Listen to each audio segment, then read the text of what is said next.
Señoras, señores, bienvenidos al canal Al24 News en español. En la actualidad de esta noche, trabajos del movimiento de los países no alineados en Bakú, Argelia, llama aún más esfuerzos para consagrar los principios del movimiento.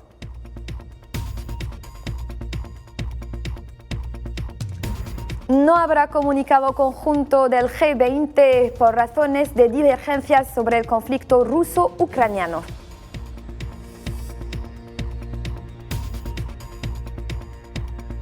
Y Libia llama a la ONU a mandar un equipo técnico para valorar las necesidades de las elecciones en Libia.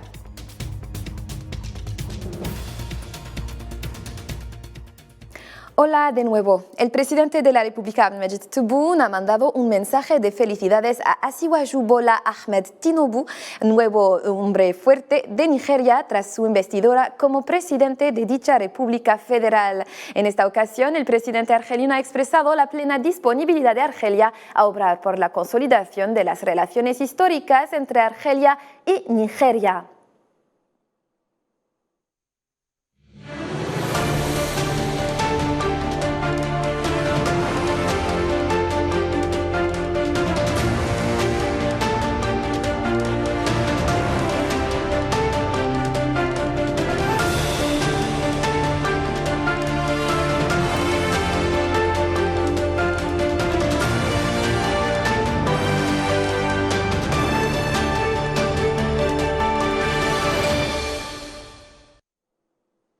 Y han clausurado en la capital azerí Bakú los trabajos de la reunión en la cumbre del Grupo de Contacto del Movimiento de los No Alineados sobre la recuperación post-COVID-19, con la participación del primer ministro Ayman Ben Abdelrahman en su calidad de representante del presidente de la República, Abdelmejid Tebboune.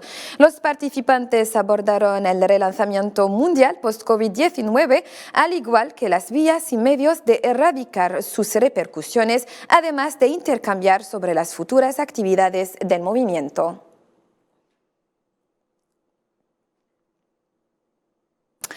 Y en esta ocasión, el presidente de la República, Abdelmejid Tebboune, ha afirmado en una alocución leída en su nombre por el primer ministro Ayman Ben Abdelrahman en Bakú durante la reunión de la cumbre del Grupo de Contacto del Movimiento de los Países No Alineados, pues que Argelia había contribuido a ayudar a los países hermanos y amigos afectados por los efectos de la crisis sanitaria provocada por la pandemia de COVID-19. Veamos su declaración a continuación.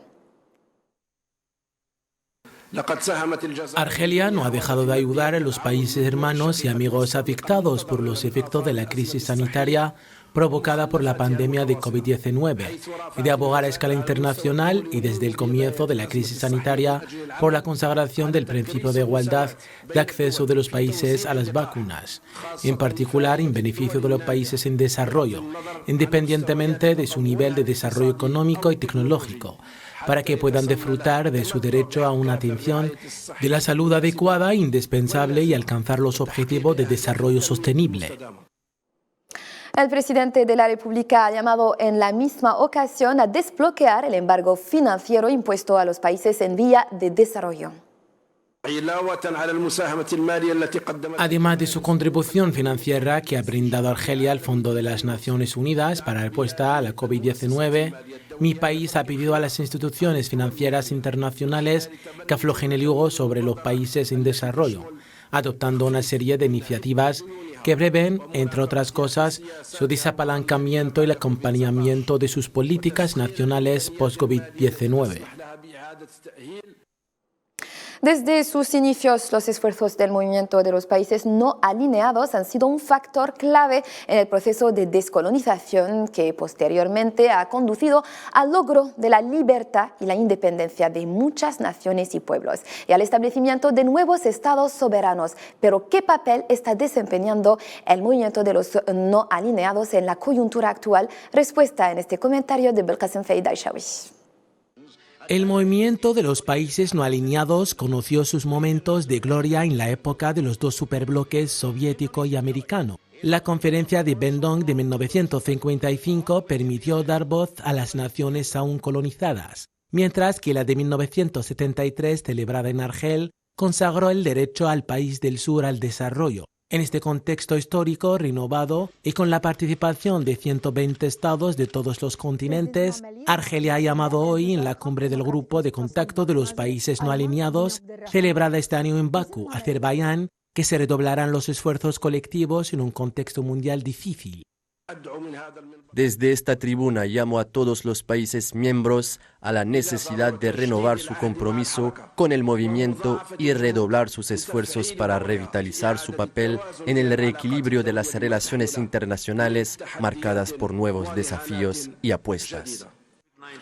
En el momento de los trastornos del orden internacional de Yalta, puesto de relieve por la guerra en Ucrania, el movimiento recupera pues parte de su vigor de antaño. Los países del sur se enfrentan a nuevos desafíos. ¿Qué posiciones adoptar frente a los polos antiguos y emergentes? Es tiempo de la multipolarización. Sin embargo, después de 77 años de Pax Americana, que solo habrá tenido de pacífico el título, los países del sur son llamados una vez más a tomar su destino en mano, aprovechando un margen de maniobra ampliado por el curso de la historia. Se trata de responder a un imperativo de reequilibrio de las relaciones de fuerzas que rigen la esencia internacional, que coincide con el enfrentamiento entre varios bloques cristalizado por el conflicto ucraniano y las tensiones sino-estadounidenses.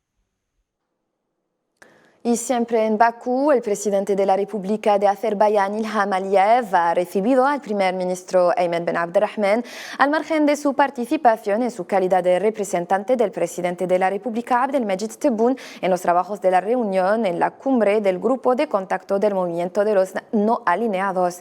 El encuentro fue la ocasión de abordar el estado y las perspectivas de las relaciones bilaterales en distintos campos. Veamos la declaración del primer ministro argelino al salir de la audiencia. Hemos pedido que el movimiento desempeñe aún más esfuerzos para consagrar los principios del movimiento, especialmente en la coyuntura actual, que requiere que los países no alineados tengan una organización que preconiza sus esloganes y sus principios y que defienda sus derechos en un nuevo sistema mundial.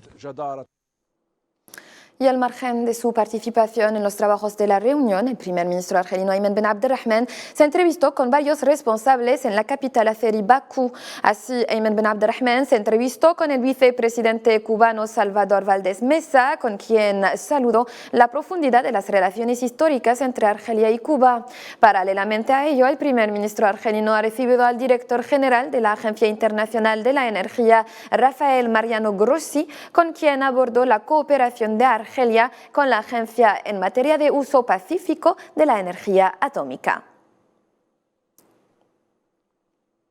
Y otro tema de actualidad, la cumbre del G20. Al margen de la cumbre del G20 en la India, Antony Blinken, secretario de Estado estadounidense, y Sergei Lavrov, jefe de la diplomacia rusa, se reunieron brevemente para hablar de la necesidad de poner fin a la guerra en Ucrania. La cumbre de la India concluyó sin declaración final por divergencias en torno a la guerra en Ucrania. Vean el comentario de Merim Labrich. El jefe de la diplomacia de Estados Unidos, Antony Blinken, urgió a su homólogo ruso, Sergei Lavrov, poner fin a la guerra en Ucrania en un breve encuentro al margen del G20, el primero cara a cara entre los dos responsables desde el inicio de la guerra en Ucrania. Le dije al ministro de Relaciones Exteriores lo que yo y tantos otros hemos dicho la semana pasada en la ONU. Y lo que tantos ministros de Exteriores dijeron hoy en el G20. Ponga fin a esta guerra. Comprométase con una diplomacia que pueda producir una paz justa y duradera. Blinken y Lavrov hablaron al margen de una cumbre de los ministros de Relaciones Exteriores de las 20 mayores economías mundiales que terminó sin una declaración conjunta por las objeciones de Moscú y Pekín. Ante sus homólogos del G20, el jefe de la diplomacia rusa fustigó el comportamiento obsceno de una serie de delegaciones occidentales que transformaron el trabajo en la agenda del G20 en una farsa. La declaración en nombre de todos los ministros del G20 no pudo ser aprobada, Nuestros colegas occidentales, al igual que hace un año, bajo la presidencia indonesia, trataron a discreción principalmente mediante mentiras y diversas declaraciones retóricas de plantear el problema de la situación en torno a Ucrania. Al abrir la cumbre, el primer ministro indio Narendra Modi había llamado a superar sus diferencias en torno a Ucrania y advirtió que la gobernanza mundial ha fracasado. Siempre en torno a la guerra en Ucrania, ante el Parlamento alemán, el canciller Olaf Scholz anunció que su país reforzará su capacidad de fabricación de municiones y equipamiento militar como una respuesta a los desafíos de seguridad tras el inicio de la guerra en Ucrania, a tiempo que pidió a China no dar armas a Rusia. Necesitamos una producción continua de armas, dispositivos y municiones importantes. Eso requiere contratos a largo plazo y pagos bajos para establecer capacidades de fabricación. De esta forma, creamos aquí en Alemania una base industrial que contribuya a asegurar la paz y la libertad en Europa. Esto es también una constatación de cómo han cambiado los tiempos. Mi mensaje para Pekín es claro: usa tu influencia en Moscú para impulsar la retirada de las tropas rusas. No entregue ninguna arma a Rusia. Y del lado ruso ahora, el presidente de Rusia, Vladimir Putin, afirmó este jueves que un grupo de combatientes ucranianos ingresó al sur de su territorio y abrió fuego contra civiles. Sin embargo, la acusación fue rechazada por Ucrania, que la calificó de provocación deliberada.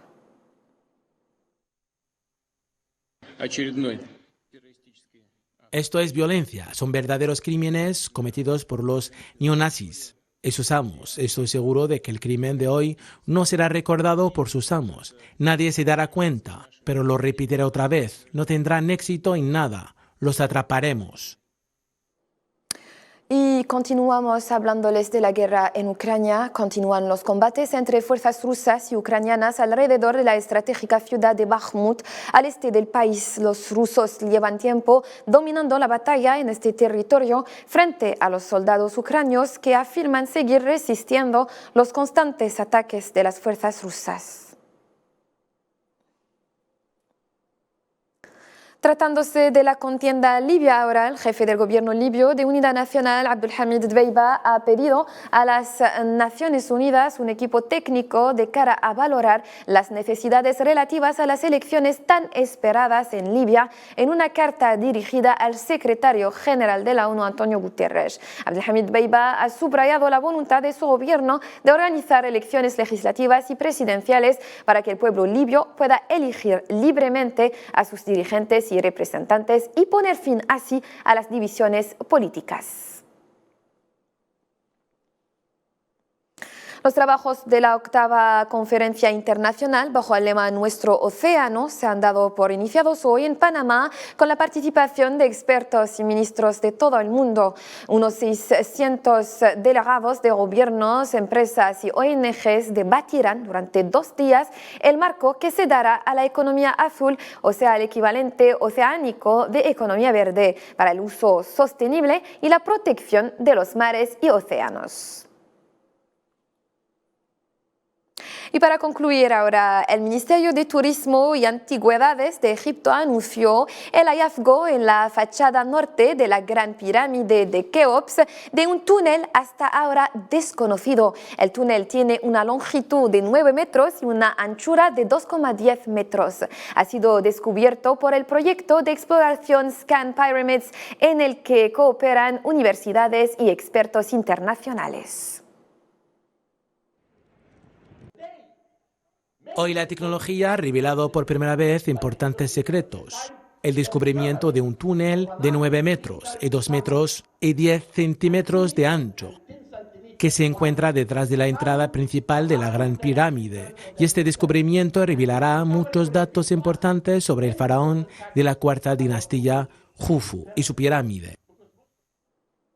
Estimados telespectadores, así concluimos nuestra cita informativa de esta noche. Gracias por la atención prestada y podrán seguir más información en nuestras redes sociales. Un saludo.